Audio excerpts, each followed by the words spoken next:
Friends, tahu nggak sih? Kamu itu berharga. Kamu itu mahal harganya. Lah kak, kenapa aku berharga? Kan aku kan nggak ada apa-apanya. Eits, jangan merasa itu dulu. Kita bahas bareng-bareng.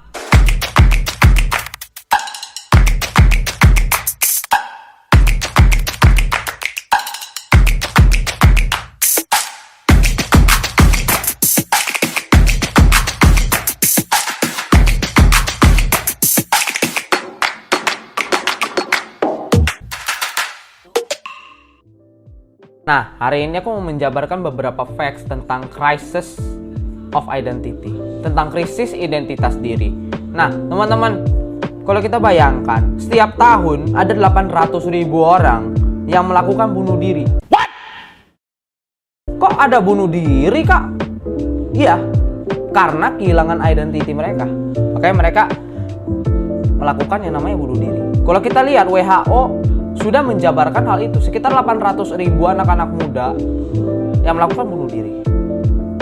Dan penyebab kedua tertinggi pada remaja usia 15-19 tahun itu adalah bunuh diri. Nah, dan juga sebenarnya pemicu dari bunuh diri itu adalah bullying. Lah, kenapa bisa? Nah, kakak coba jawarin ya teman-teman ya. Nah, bully itu sering menjadi pemicu kasus bunuh diri. Karena apa? Di Indonesia aja, di sini aja udah 90% remaja itu mengakui pernah dibully loh. Terus 40% dari kasus bunuh diri remaja di Indonesia itu disebabkan oleh bullying dan juga crisis of identity itu, teman-teman.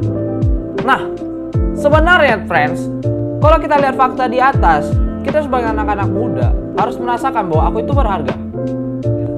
Dan juga aku mau bilang ke teman-teman semuanya, kamu berharga. Kenapa? Kalau kita lihat di 1 Petrus 2 ayat 9-10, kamulah bangsa yang terpilih, imamat yang rajani, bangsa yang kudus, umat kepunyaan Allah sendiri. Untuk memberitakan perbuatan yang ajaib itu kamu dipanggil keluar. Justru kita itu diciptakan sama Tuhan bukan secara kebetulan. Terus the biggest questionnya adalah,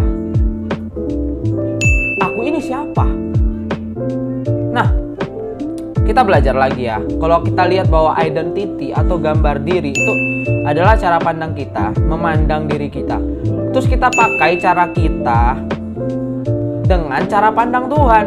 Nah, kalau kita lihat ayat di atas, bahwa yang mengatakan adalah Tuhan kepada kita bahwa kita adalah berharga. Nah, kalau kita lihat aja di 1 Petrus pasal 1, kalau kita lihat di pasal sebelumnya kan dibilang, kamu telah ditebus dengan cara yang baru. Kamu telah ditebus dari cara hidupmu yang lama, yang semuanya sia-sia. Dan kamu ditebus bukan karena barang yang fana, bukan karena emas dan perak, tetapi dengan darah yang mahal. Nah, kalau kita kenal identitas dan posisi kita di mana, kalau kita tahu identitas kita di dalam kerajaan sorga itu bagaimana, kita harus merasakan bahwa kita ini anak kerajaan, bukan anak gampangan, teman-teman semuanya. Nah, kalau kita lihat aja bahwa identitas kita itu sebenarnya terpelihara ketika kita itu mengenakan firman Tuhan. So teman-teman, kalau teman-teman merasa teman-teman dibully sama orang, bilang kamu bodoh, kamu tolol, kamu nggak ada gunanya, ingat, kata Tuhan bukan seperti itu. Tuhan ngomong kamu berharga. That's it. Dan yang aku pelajarin di sini teman-teman, adapun hambatan kita untuk menghalangi kita dalam menemukan true identity kita adalah, yang pertama, kita memusatkan perhatian pada penampilan luar. Nah, ini hal bodoh teman-teman. Nah, kita hidup di zaman dimana orang-orang lebih memusatkan perhatian di luar. Ya benar, kita hidup di zaman seperti ini ya. Tetapi kalau kita lihat filosofi dunia ini berbeda banget sama firman Tuhan. Prinsip-prinsip yang ditawarkan sama dunia ini bertentangan banget. Kenapa? Tuhan aja ngomong kamu tuh berharga di mata Tuhan. Terus yang kedua, hambatan kita adalah kita gagal mengintegrasikan Kristus di dalam setiap aspek kehidupan. Nah, orang-orang yang nggak mengintegrasikan Kristus ke dalam setiap segi-segi kehidupan kita, kan kita jadi berkepribadian ganda. Di satu sisi mereka kelihatan rohani dan satunya duniawi. Nah, orang-orang yang berkepribadian ganda ini terbagi dua, pribadi sekuler, pribadi rohani. Mereka begitu rohani ketika ada di dalam gereja, sementara mereka di dunia pendidikan, di sekolah, ataupun di dalam kampus, itu mereka jadi pribadi yang sekuler. Nah, sebenarnya kita dijadikan Tuhan itu sebagai garam dan terang loh teman-teman. Kita anak muda Kristen bukan untuk disembunyikan sebenarnya.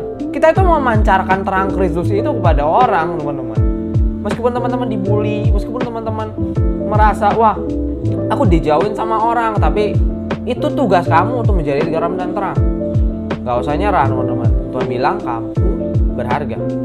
Nah, dan yang ketiga, hambatan kita dalam menemukan true identity kita adalah kita gak mengutamakan hal-hal yang utama. Dan salah satu tipu muslihat iblis dalam menghambat pertumbuhan iman kita adalah pengalihan perhatian. Nah, kalau kita lihat iblis itu ahli strategi dalam soal bagaimana menjatuhkan kita. So, ayolah kita rapatkan barisan. Jangan sampai iblis itu mulai kecolongan menghancurkan true identity-nya kita. Terus yang keempat adalah hidup oleh perasaan, bukan oleh iman. Nah, inilah hal yang bodoh. Masa kita mengandalkan perasaan kita doang? Kita terlalu cepat mudi kalau kita dibully. Kalau kita beberapa facts yang tadi, 800.000 orang yang melakukan bunuh diri dan sebagian besarnya adalah karena bullying.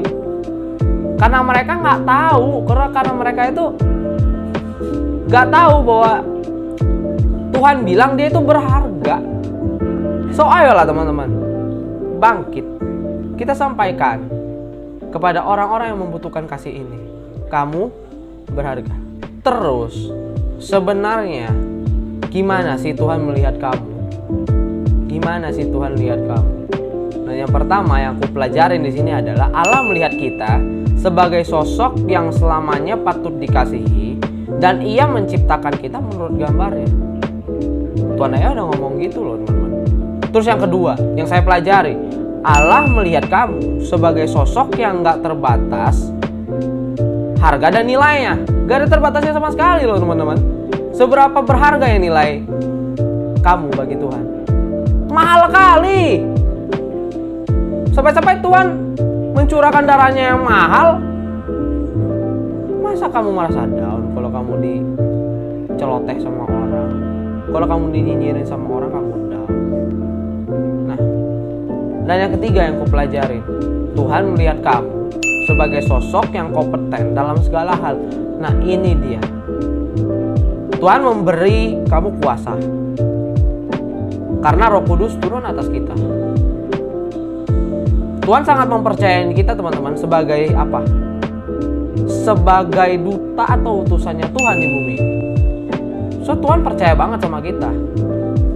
Itulah 3 hal yang akan kusampaikan buat kamu semua. Kenapa kamu berharga. Nah, sebenarnya what should you do? Apa yang harus kamu lakukan? Pertama, kamu perbarui komitmen dulu sama Tuhan. Perbarui komitmen sama nilai-nilai kerajaan Allah. Kita harus rendah hati. Kita harus mengakui keadaan ini. Kita harus tahu bahwa dunia membutakan mata kita. Sehingga kita menganut sistem nilai duniawi yang jago membersihkan bagian luar cawan agar kelihatan baik gitu. Terus yang kedua, what should we do? Kembangkan kehidupan batin bersama Tuhan. Wow, Raja Daud aja selalu merindukan hadirat Tuhan. Raja Daud aja merindukan hadirat Tuhan melalui puji-pujian, apalagi kita. Next. Dan yang ketiga, itu adalah kita tinggal dalam firman Tuhan. Kita renungkan tiap hari, kita lakukan tiap hari. Itu yang kita lakukan dalam menemukan identiti kita yang seharusnya. Terus yang keempat adalah bangunlah kehidupan doa setiap hari. Karena apa? Salah satu tanda seseorang memiliki hubungan yang baik dengan Tuhan adalah kehidupan doa dan konsisten. Alkitab dan doa itu nggak boleh dipisahkan. Dalam doa kita berkomunikasi dengan Tuhan. Melalui Alkitab, Allah berkomunikasi dengan kita. So, ayo teman-teman, kita sadar bahwa identitas diri yang sehat adalah melihat diri sendiri sebagaimana Tuhan melihat kamu, gak lebih dan gak kurang. Maka itu kamu berharga. So, teman-teman, thank you banget untuk kita bisa bahas bareng tentang the true identity ini. So, kalau teman-teman merasa teman-teman diberkati lewat apa yang aku sampaikan hari ini, ayo dibagikan ke teman-temannya dan make sure teman-teman untuk subscribe channel ini, dan teman-teman bagikan ke teman-teman dekat teman-teman melalui WhatsApp maupun Telegram, biar teman-teman kamu merasa diberkati dan teman-teman kamu merasa bahwa dia adalah orang yang berharga. Demikian pesan aku hari ini. See you di Ayo Bahas Bareng berikutnya. God bless you all.